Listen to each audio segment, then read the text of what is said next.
అందరికీ ధన్యవాదాలు. సార్ రాసినటువంటి పుస్తకం రాయలసీమ చరిత్రకు సంబంధించిన చాలా లోటు కనిపిస్తుంది మనకి. రాయలసీమల చరిత్రలో ఒక భాగంగా, రాయలసీమలో జరిగిన పరిణామాలను చరిత్రలో ఒక భాగంగా చూసే సాంప్రదాయం మనకు లేదు. ఏదైనా గొప్ప ఇన్సిడెంట్ ఉంటే ఆ ఇన్సిడెంట్ని ఆంధ్ర చరిత్రలో భాగంగా చూస్తామే తప్ప, ఆంధ్రప్రదేశ్ చరిత్రలో భాగంగా చూస్తామే తప్ప రాయలసీమ ప్రత్యేక అస్తిత్వ దృష్టితోటి చూసేటువంటి పరిస్థితి లేదు. ఇటు తమిళనాడు, ఇటు కన్నడ, ఇటు నల్లమల అడవులకి ఈ మధ్య ప్రాంతంలో ఉన్నటువంటి పెన్నా తీరంలో ఉన్నటువంటి జరిగినటువంటి అనేక అంశాలు గత 3000 ఏళ్ళ 4000 ఏళ్ళ చరిత్ర తీసుకుంటే ఏ అంశము ఇప్పటి వరకు స్పష్టంగా వెలుగులోకి రావటం లేదు.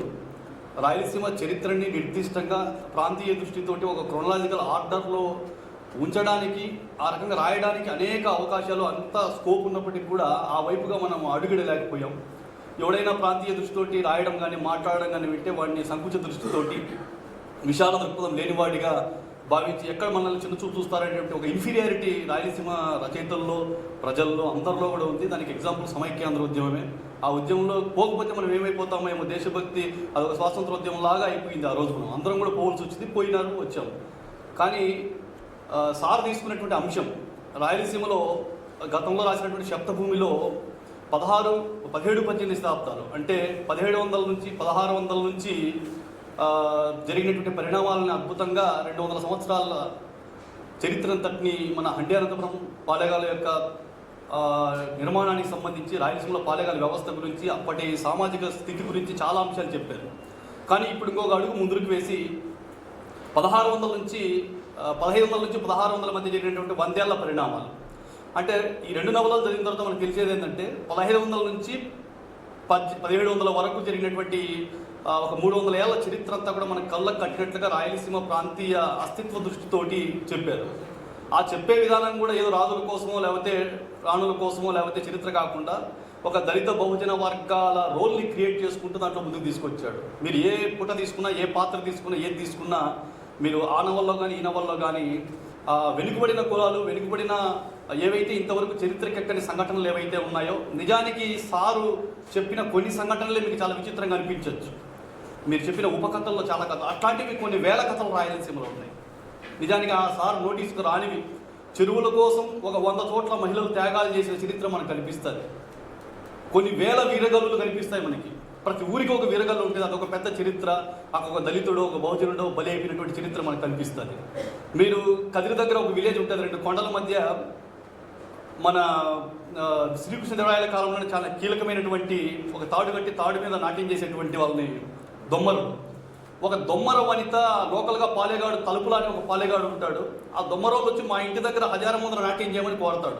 ఆ దొమ్మర వనిత ఏమంటుందంటే, నేను నాట్యం నేర్చుకునేది నా కులదేవత కోసం, నీ కోసం కాదు. నువ్వు చూడాలనుకుంటే ఆ కొండ దగ్గర మా గుడి ఉంది, ఆ ఉత్సవం రోజున మేము ఒక తాడు కట్టే తాడు మీద నాట్యం చేస్తాం, ఆ రోజు చూడు, కానీ నేను నీకోసం నీ హజారం దగ్గరికి వచ్చి నేను చేయనని చెప్పి ఒక దొమ్మర వనిత తన ఆత్మాభిమానంతో చెప్తే, ఈమెకింత గర్వమా అని చెప్పి ఈయన సైనికులు పంపించి ఆమె ఆ పండుగ రోజు నాట్యం చేస్తూ ఆ కొండ మీద ఆ కొండకు ఈ కొండకు తాడు కట్టి దాని మీద నాట్యం చేస్తూ వెళ్తుంటే బాణం వేసి చచ్చిపోతే ఆమెకు గుడి కట్టారు ఇప్పటికి. అంటే ఒక 300-400 ఏళ్ల కిందట రాయలసీమ ప్రాంతంలో ఒక బడుగు బలహీన వర్గాలకు సంబంధించిన వనిత ఒక పాలేగాడికి ఆత్మ వంచన చేసుకోకుండా నిలబడి ఈరోజు గుడిగా వెలుగుతుంది. ఇట్లాంటి కథలు కొన్ని వేలు ఉన్నాయి రాయలసీమలో. వీటన్నిటిని మనం ముందర పెట్టుకొని నిర్మాణం చేస్తే రాయలసీమ చరిత్ర ఎంత గొప్ప చరిత్ర అవుతుందంటే, మీకు ముసలమ్మ వరణం చరిత్ర చూసుకోండి. రాయలసీమ ప్రాంతమే ఒక త్యాగాలకు సంబంధించిన ప్రాంతంగా కనిపిస్తుంది. నిర్దిష్టంగా రాయలసీమ చరిత్రని మీరు చూసినప్పుడు అసలు మన చరిత్ర అంతా క్రీస్తు శకం 1 నుంచి బుద్ధిజం పీరియడ్ నుంచి మనకి స్టార్ట్ అవుతుంది, మౌర్యుల దగ్గర నుంచి. రాయలసీమది కూడా ఆంధ్రప్రదేశ్ చరిత్ర కూడా అక్కడే స్టార్ట్ అవుతుంది. కానీ అంతకు ముందు రాయలసీమలో జరిగిన పరిణామాలు, ఆదిమానవుడికి సంబంధించినటువంటి చిత్రాలు, ఆదిమానవుడికి సంబంధించినటువంటి నివాస స్థలాలు, ఈ ప్రత్యేకంగా ఈ ప్రాంతంలోని ఆదిమానవుల యొక్క సంస్కృతి ఎంత విలసిల్లిందో ఒక 100 చోట్ల రేఖాచిత్రాలు కనిపిస్తాయి. ఆదిమానవుడికి సంబంధించినటువంటి రేఖాచిత్రాలు. క్రీస్తు పూర్వం కథ పక్కన పెడితే క్రీస్తు తర్వాత కూడా మనకి 5వ శతాబ్దం నుంచి రేనాటి చోళులు, వైదుంబులు, బాణులు, నోలంబులు 4 వంశాలు కీలకమైనవి రాయలసీమ లోకల్ తెగలివి. ఈ ప్రాంతంలో ఉన్నటువంటి తెగలు దాదాపు 500 సంవత్సరాల పాటు చోళులకి వీళ్ళు జరిగినటువంటి యుద్ధాలలో సైనికులుగా పనిచేసి గొప్ప వీరత్వంతో పనిచేశారు. అందుకే రాయలసీమ ప్రాంతంలో ఈ బాణుల కాలంలో, వీళ్ళ కాలంలో ఎక్కువ మనకు కనిపిస్తాయి. మీరు ఆ తర్వాత కూడా తీసుకున్నప్పుడు, విజయనగర పీరియడ్లో కూడా తీసుకున్నప్పుడు మనకి మొత్తం రాయలసీమ మొత్తం చరిత్రకి ఒక కొండ గుర్తులాగా తల్లికోట యుద్ధం అని చెప్పి మనం చెప్తాం. బన్నిహట్ట యుద్ధం, రక్కస్తంగడి యుద్ధం, కృష్ణా యుద్ధం, దీన్ని కడపటి యుద్ధంగా సార్ డిఫైన్ చేశారు. నిజానికి ఇదే చివరి యుద్ధం, రాయలసీమలో గొప్ప యుద్ధం. అలియరామరాయలు చనిపోవడంతో విజయనగర సామ్రాజ్యం వైభవం పడిపోయింది. ఆ తర్వాత చరిత్ర అంతా కూడా రాయలసీమకు 400 ఏళ్ల పాటు ఎంత ఘోరం ఎదుర్కొన్నామో. మొఘలులు వచ్చి కొట్టారు, గోల్కొండ సుల్తాన్లు వచ్చి కొట్టారు, నైజాం నవాబులు వచ్చి కొట్టారు, టిప్పు సుల్తాన్ వాళ్ళు వచ్చి కొట్టారు, శివాజీ వచ్చి కొట్టాడు. మొత్తం 6 రాజవంశాలు ఈ ప్రాంతాన్ని బ్రిటిష్ వాళ్ళు వచ్చే సమయానికి, ఫ్రెంచ్ వాళ్ళు బ్రిటిష్ వాళ్ళు 1800 నాడు మన దేశానికి వచ్చారు, మన ప్రాంతానికి వచ్చారు. అప్పటి వరకు ఈ 6 రాజవంశాలు రాయలసీమను పీల్చి పీడి చేసేసి, మీరు ఇంక్లూడింగ్ నైజాం నవాబులు కూడా చివరి దశలో నైజాం నవాబుల కిందనే ఉన్నాం. మనల్ని సీడెడ్ అని చెప్పి వదిలేశాడు నైజాం, బ్రిటిష్ వాళ్ళకి వదిలేశాడు. విడిచిపెట్టిన ప్రాంతాలు అని చెప్పి, సీడెడ్ అంటే అర్థం దత్తమండలం అని చెప్పి మనం చెప్పుకుంటాం. దత్తమండలం అని అంటారు సీడెడ్. సీడెడ్ అంటే విడిచిపెట్టినోడు అర్థం. ఎవరికి విడిచిపెట్టాడు? నైజాం నవాబు బ్రిటిష్ వాళ్ళ సైన్యానికి కప్పం కట్టలేక ఈ 4 జిల్లాలు విడిచిపెట్టాను పోనరా అన్నారు. దీనికి విడిచిపెట్టిన ప్రాంతాలు ఏం ప్రాంతాలు అంటే బ్రిటిష్ వాడు పెట్టిన పేరు ఆ సీడెడ్ డిస్ట్రిక్ట్స్ అన్నాడు. విడిచిపెట్టి ఇంటే తీసుకుందామే అని. దానికి ఎవరో మనలాంటోడు సీడెడ్ అంటే విడిచిపెట్టినోడు అంటే అది ఒక రకమైనటువంటి ఎగతాళిగా వస్తుంది కాబట్టి దత్త అంటే అడాప్షన్ తీసుకున్నట్టుగా దానికి పేరు మార్చాడు. మీరు కూడా డిక్షనరీలో సీడెడ్కి అర్థం చూడండి, విడిచిపెట్టిననే ఉంటుంది కానీ దత్త అనే పదం ఉండదు. అంటే ఈ మొత్తం ఈ సంఘర్షణ అంతటిని కూడా, రాయలసీమ ప్రాంతంలో జరిగినటువంటి ఈ సంఘర్షణ అంతటిని కూడా రికార్డ్ చేయాలంటే చాలా చాలా అధ్యయనం అవసరం, చాలా మెప్పించాల్సిన అవసరం. ఈ పనిని 2 నవలల్లోనూ చాలా అద్భుతంగా చేశారు. ఈ కడపటి యుద్ధం నవలలో మీరు ఎందుకు ఈ వివాదాలు ఇవన్నీ వస్తున్నాయో ఆయన రాసిన 9 పేజీల ఇంట్రడక్షన్ చివరిలో ఇచ్చాడు. ఈ నవల ఎందుకు నేను రాయాలనుకున్నాను చాలా స్పష్టంగా చెప్పాడు. వీళ్ళు అడిగిన సార్ అడిగిన ప్రశ్నలకు కూడా అక్కడ ఆన్సర్ ఉంది. నేను ఎందుకు ఈ నవల ఇట్లా రాయాలనుకున్నాను, చరిత్రను చూసే దృష్టి మార్క్సిస్టుల దృష్టిలో ఎట్లా ఉంటుంది, దేశీయంగా చరిత్రను అధ్యయనం చేసే వాళ్ళ దృష్టి ఎట్లా ఉంటుంది, దేశీయంగా చరిత్రను అధ్యయనం చేయకపోతే జరిగే నష్టాలేమి, మార్క్సిస్టులు చరిత్రను అధ్యయనం చేసే క్రమంలో వాళ్ళకి కావాల్సిన పాయింట్లు పట్టుకొని మిగతా పాయింట్లు ఎందుకు వదిలేస్తూ వస్తున్నారు, అట్లా వదిలేయకుండా ఈ చరిత్రలో జరిగినటువంటి పాజిటివ్ అంశాలన్నింటినీ కలగలుపుకొని ఈ సమాజం మారాలని కోరుకున్నాడు. సమాజాన్ని మార్చాలనుకుంటే తుపాకులు పట్టుకొని విప్లవం తీసుకొచ్చి ఒకటే రోజు విప్లవం రావాలనే స్పీడ్లో ఉండేవాళ్ళు కొంతమంది ఉంటారు. కొంత ఉన్న సమాజంతోనే కలిసి బతుకుతూ ఉద్యమాలు చేసుకుంటూ కొద్ది కొద్దిగా మార్పు తీసుకురావాలనే వాళ్ళు ఉంటారు. రకరకాల ఫ్రీక్వెన్సీ ఉన్న వాళ్ళు ఉంటారు. బండి నారాయణస్వామి సార్ గారు ఈ మార్పు ఒక న్యాచురల్గా, ఒక సహజంగా, ఒక క్రమానుగతంగా, ఒక మెచ్యూరిటీ లెవెల్స్తో ఈ సమాజం మారుతూ రావాలని కోరుకున్నాడు. నిజానికి ఇట్లా కోరుకునే వాళ్ళు చార్వాకులు ఉన్నారు, లోకాయుతులు ఉన్నారు, వేమన ఉన్నాడు, ఇప్పుడు వచ్చినటువంటి వీరశైవంలో వచ్చినటువంటి మతము ఉంది. వీరశైవం కంటే ముందు శంకరాచార్యులు కూడా అద్వైతం అని పెట్టి సమాజాన్ని మార్చాలని చూశాడు. ఆయన తర్వాత వీరశైవులు వచ్చారు, బసవేశ్వరుడు పెట్టి సమాజాన్ని మార్చాలని చూశాడు. వీళ్ళు విశిష్టాద్వైతం పేరుతోటి వీళ్ళు కూడా సమాజాన్ని మార్చాలని చెప్పారు. కులం ఉండకూడదు, మతం ఉండకూడదు, ఆడవాళ్ళందరూ సమానంగా ఉండాలి, దేవుడు అందరికీ సమానమే ఇటువంటి ఈ హిందూ మతంలో ఉండేటువంటి లోపాలని సంస్కరించేటువంటి ప్రయత్నం చేశారు.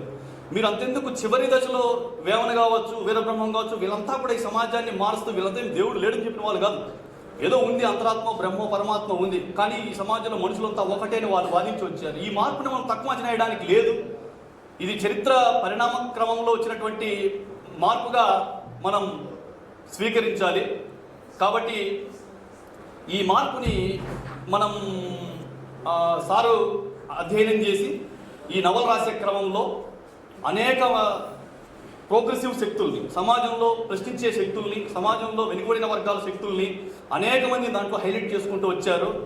కానీ ఇక్కడ ఇప్పుడు ఉలికిపడుతున్న వాళ్ళంతా కూడా కేవలం 1-2 చిన్న మిస్టేక్స్ కూడా అనడానికి లేదు. మనం మొత్తం ఓవరాల్గా నవలంతా తీసుకున్నప్పుడు 600 పేజీల్లో ఎక్కడో చోట క్రోనలాజికల్గానో ఇయర్స్ పరంగానో ఒక చోట ఎక్కువ తక్కువ చెప్పాల్సి వస్తుంది. అంత మాత్రాన వాటిని పట్టుకొని మనకు కావాల్సిన పారాగ్రాఫ్లో హైలైట్ చేయడం కూడా, మొత్తం 600 పేజీలు చదివి ఆయన అవుట్లుక్ ఏంది, ఆయన ఏ వైపు పోతున్నాడు, ఎటువైపు తీసుకెళ్తున్నాడు, సమాజాన్ని చూడాల్సిన అవసరం ఉంది. ప్లస్ మొదటి పేజీలో పెట్టినటువంటి ఆది హిందువుల పోరాట చారిత్రక నవల అని చెప్పి కూడా అది అక్కడ అనవసరం అనుకుంటాను.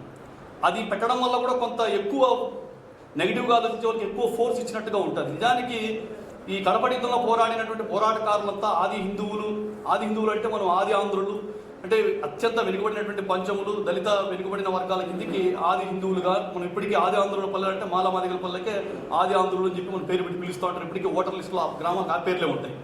కానీ ఇక్కడ ఆ రోజు హిందూ సమాజంలో ఈ ఆది ఆంధ్రులకు తగ్గిన గౌరవం ఎంత, ఆది ఆంధ్రులు పంచములుగా ఈ హిందూ వర్ణ వ్యవస్థలో వాళ్ళకి భాగస్వామ్యం ఎంత అంటే వాళ్ళకి ఇచ్చిన ప్రియారిటీ చాలా లోయెస్ట్ ప్రియారిటీ, కానీ వాళ్ళు ఇచ్చిన కాంట్రిబ్యూషన్ పెద్దది. యుద్ధాలలో కావచ్చు, ఎక్కడైనా కావచ్చు. రాయలసీమ మొత్తం సైన్యం అంతా, ఇక్కడ ఉన్నటువంటి పాలెగాల సైన్యం, మొరుసు జాతి వాళ్ళు, కబ్బలి జాతి వాళ్ళు, ఇక్కడ ఉన్నటువంటి బోయలు, ఇక్కడ ఉన్నటువంటి వాళ్ళు, వీళ్ళంతా ఆర్మీగా పనిచేయడం వల్లనే విజయనగర సామ్రాజ్యాన్ని కాపాడుకోగలిగారు. అసలు విజయనగర సామ్రాజ్యానికి అత్యధికమైనటువంటి పన్నులు ప్రజలైనా కట్టారు. పన్నులు ఎందుకు కట్టారు? విజయనగరం సామ్రాజ్యం అనేది లేకపోతే ఈ ప్రాంతాన్ని పరాయి రాజులు వచ్చి మమ్మల్ని ఇంకా విధ్వంసం చేస్తారనేటువంటి భయంతో బహుశా విజయనగర పీరియడ్లో ఉన్న పనులు ఎక్కడ లేవు. అయినా ప్రజలు కట్టారు. మాకు ఎవడో ఒకటి రాజు కావాలి, మనల్ని కాపాడేవాడు కావాలని చెప్పి బళ్ళారి దగ్గర ఒక రాజుని పెట్టి ఆయన నిలబెట్టి చేశారు. కానీ ఇక్కడ శ్రీకృష్ణదేవరాయలు కూడా పెద్ద సంఘర్షణ. శ్రీకృష్ణదేవరాయలు ముందు వాళ్ళంతా కూడా శైవాన్ని నమ్మిన వాళ్ళు. మీ మొదట్లో వచ్చినట్టు హరిహర బుక్రాయిలు వీళ్ళంతా శైవానికి సంబంధించిన వాళ్ళు. కానీ ఒక ఈ తులువ వంశీయులు వచ్చిన తర్వాతనే ఈ రాజ్యాన్ని ఎక్స్టెన్షన్ చేయాల్సిందే. ఇక్కడ నుంచి కింది వైపు ఎక్కడి వరకు శ్రీరంగం వైపు విశిష్టాద్వైతం వైపుకి వెళ్ళాలి. కాబట్టి తన మూలవాసులు ఎవరై ఉన్నప్పటికీ కూడా తాను వైష్ణవాన్ని స్వీకరించి వైష్ణవ కావ్యాలను రాసి వైష్ణవ తత్వాన్ని ప్రచారం చేసి ఇతను కూడా ఆ మతం పట్ల ఆకర్షితుడై ముందుకెళ్ళి అప్పుడున్నటువంటి హిందువులలో కొంత దూరం కూడా చేసుకున్నాడు. నిజానికి ఇప్పుడు హంపీలో పాల్గొట్టిన విగ్రహాలన్నీ కూడా వైష్ణవానికి సంబంధించిన విగ్రహాలు. అవి నిజానికి ముస్లింలు పాల్గొట్టిన దానికంటే కూడా శైవులు పాల్గొట్టినవి ఎక్కువ, వీరశైవులు వచ్చి పాల్గొట్టిన విగ్రహాలు ఎక్కువగా ఉన్నాయి. మీరు చెప్తున్న బహుమని సుల్తాన్ల 5 రాజ్యాలు కూడా వీరశైవం ఉన్నటువంటి ప్రాంతాలు. బీదర్ కానీ ఆ పైన ఉన్న కర్ణాటక కానీ ఈ ప్రాంతాలతో శైవానికి సంబంధించి వీళ్ళందరూ కూడా సహకరించడంతో ఆ ముస్లింలతో పాటు ముస్లింలకు తోడైన హిందువులు అందరూ కలిసి వచ్చి కొట్టి, ముఖ్యంగా మీరు బళ్ళారి చుట్టుపక్కల ఎక్కడైనా ఒక్క శైవ విగ్రహం పైలిపోలేదు, మొత్తం పైలిపోయినవని కూడా నరసింహ విగ్రహంలో శైవ విగ్రహాలు పైలినాయి. అంటే మతం అనేది మనల్ని ఎట్టి తిరిగి వెంటాడుతూనే ఉంటుంది. అతని ఇంట్రడక్షన్లో చెప్పినట్లు ఈ మతాలు అనేటివి అన్యాయమైనవి, సమాజానికి అవి సంస్కరించబడాలి.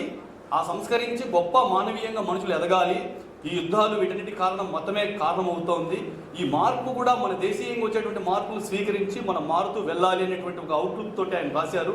1-2 అలౌకికమైనటువంటి సంఘటనలుగా చెప్పుకున్నప్పటికీ కూడా ఆ రకమైనటువంటి విశ్వాసాలు ఉన్న వాళ్ళు నమ్ముతారు. మనం నమ్మకపోవాల్సిన అవసరం లేదు.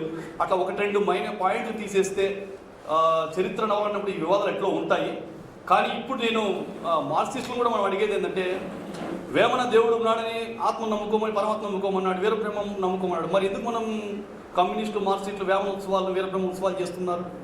ఇటీవల మహాసభలో తీర్మానం చేశారు, లాల్ నీల్ అని చెప్పి దళిత బహుజన వర్గాలను కలుపుకొని కుల ఉద్యమాలు కూడా గుర్తించాలని చెప్పి ఎదుగు పోతున్నారు. ఇటీవల కాలంలో గణేష్ ఉత్సవాలు కూడా మనం కూడా పార్టీ వాళ్ళు గణేష్ విగ్రహాలు పెట్టాలి, మనం కూడా జనంలో మమేకం కావాలని ఎందుకు అనుకున్నారు? ఇది మార్పు ఖచ్చితంగా నువ్వు గుర్తించాలి. ఆయా అస్తిత్వ ఉద్యమాలు ఉంటే మార్క్సిజం ఉద్యమం రాదనుకున్నప్పుడు నువ్వు వర్గ పోరాటంతో చైతన్యం వస్తున్నావు, వర్గ పోరాటం గురించి మాట్లాడాలి. వీళ్ళందరినీ ఎందుకు కలుపుకుంటున్నావు?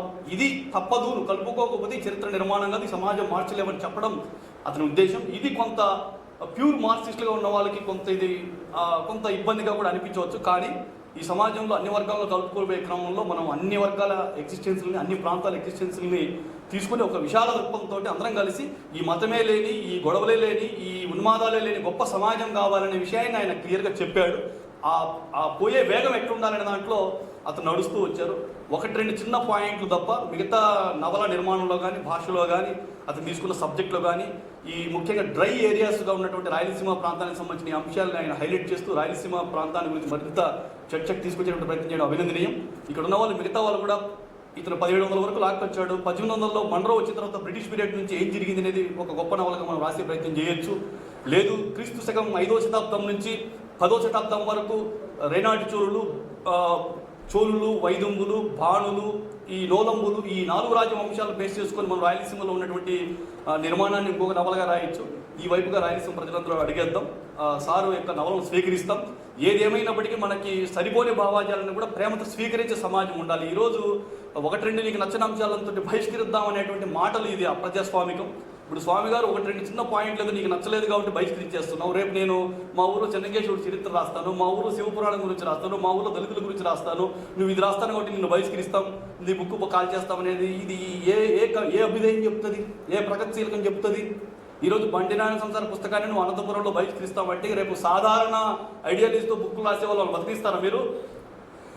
ఇది ఒక రకమైనటువంటి వైరాగ్యంతో చేస్తున్నటువంటి పని. ఈ అన్డెమోక్రటిక్ చర్యను వాళ్ళు ఏ పార్టీ అయినా ఎంత పెద్దలైనా మేము తీవ్రంగా వ్యతిరేకిస్తున్నాం. వాళ్ళ వాయిస్ని, వాళ్ళ స్వరాల్ని వినిపించే అవకాశం కూడా కోరుతున్నాం.